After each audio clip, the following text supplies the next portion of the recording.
A DFW charity focused on helping the vulnerable in North Texas is stepping up its efforts to those facing food insecurity. And here to tell us more is the Chief Executive Officer for St. Vincent de Paul of North Texas, Luis Gonzalez. Thank you for being here today. Thank you for having me, Mark. Appreciate it. Let's get into what you guys do, because last year you helped almost 90,000 Texans. How important is this mission?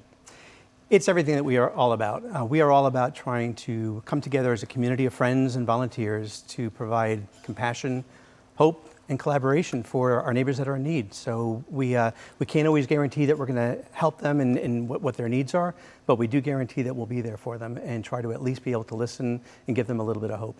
How do folks typically find their way to you? Well, typically what they can do is they can work through our local parish conferences.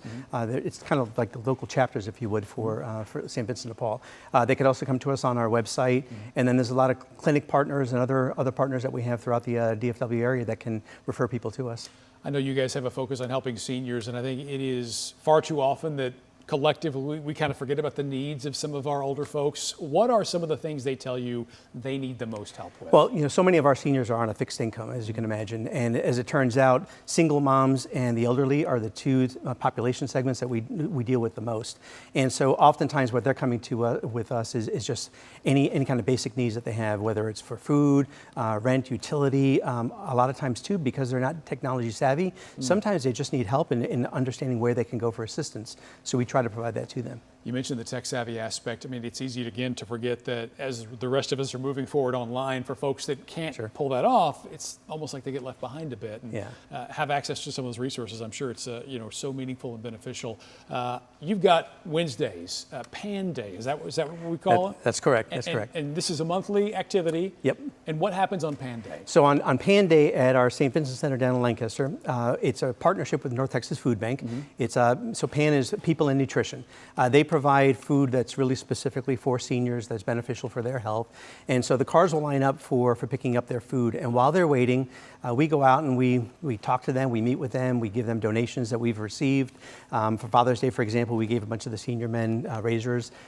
We've given them those little arms that you can use to reach for things, because again, it's things that they wouldn't go out and buy, but we think, okay, what are the needs that they have, and what are the types of things that we could give to them, and then try to let them know about some of the other services that we have available to them. You mentioned things that people sometimes don't go out and buy, and a lot of time that, especially if you're on a fixed income, groceries are eating up a bigger and bigger percentage of that budget for so many people. How does that affect the services that you're able to provide and the resources that you guys are able to share with the folks in need? Yeah, it's a great question, because what we try to do is we try to help them identify other resources where they could go to, for example, where they could get the food, so we can then focus on, well, what's the niche then that we can take care of? You know, we have a charitable pharmacy as an example that provides free medications to the uninsured.